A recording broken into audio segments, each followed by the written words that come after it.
This be the worst decision of our gracious Majesty the Queen's long 70-year reign? And as ever, why? Hi, good morning, Neil Sean here in the heart of London. Nice to have your company. Listen, thank you so much for all your kind comments about the recent video on the wonderful, the brilliant Dusty Springfield. Yes, really was evocative to remember all of those wonderful memories. And yes, a lot of you noticed that I was rather shy and bashful. I should have just got a picture, what I could have done, shouldn't I? But that's what we do in life, isn't it? You know, we step back sometimes and think there'll be another opportunity.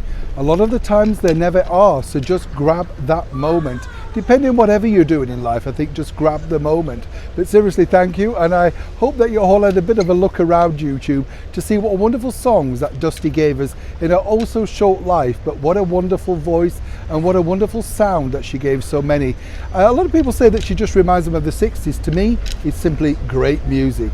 Back as ever though to your breaking ball story of the day. The story all really centres on the fact that, well, as ever, Meghan Markle and Prince Harry popped along to Windsor Castle to see our gracious Majesty the Queen for a very short visit, as we told you. But now there's big speculation, particularly in the media over here in the United Kingdom, that they have now been invited to the Platinum Jubilee event. And as ever, we have to say speculation. Lots of media are jumping to this conclusion. There's nothing confirmed, or indeed nothing confirmed directly from the palace. When I asked them, they said all plans are still moving forward, whatever that means. But of course, if people felt that the arrival of Prince Andrew on the arm of the monarch for the recent memorial of the late Duke of Edinburgh was going to cause such a furore, well, basically, how bad will this be if Meghan and Harry do turn up on that balcony? And that's what a lot of royal watchers and senior aides are basically trying to dissuade our gracious Majesty the Queen from doing. Now, as we've told you before, you know, she's a very forgiving lady that wants to see the good in everybody and of course move forward with their lives independently. Why not? But of course, you know, a lot of people perhaps at her age are not necessarily reading the mood of the British public. Now, while Prince Charles and Prince William can put forward these thoughts, it's very difficult. She is the reigning monarch, and every decision, but you know, whichever way you look at it, goes with her. So for her, if she wishes to invite Harry and Meghan, that may please her as a family, you know, member, as a grandmother, great-grandmother, all that sort of stuff.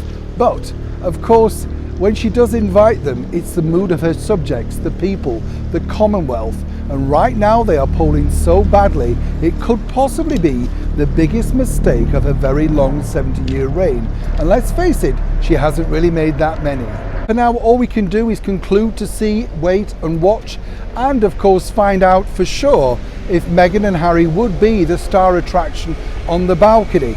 Now, for my worth, you know, and it's not often I give you my personal opinion, I don't think that this will personally happen, simply because even if our gracious Majesty the Queen and other senior courtiers don't necessarily read the room, as they say, I do believe that Harry and Meghan know that simply by turning up, they could simply upstage the big event. They would land all the front pages for all the wrong reasons. You know, whichever way you look at it, you know, the front pages aren't really there with support. It's almost ridicule and laughter with a lot of the things, because as we saw with Harry and Meghan over in The Hague, you know, terrified of cameras, lots of cameras, didn't want to be in public, or you know, that sort of stuff, out in public with thousands of people cheering you on. All very strange, all very contradictory.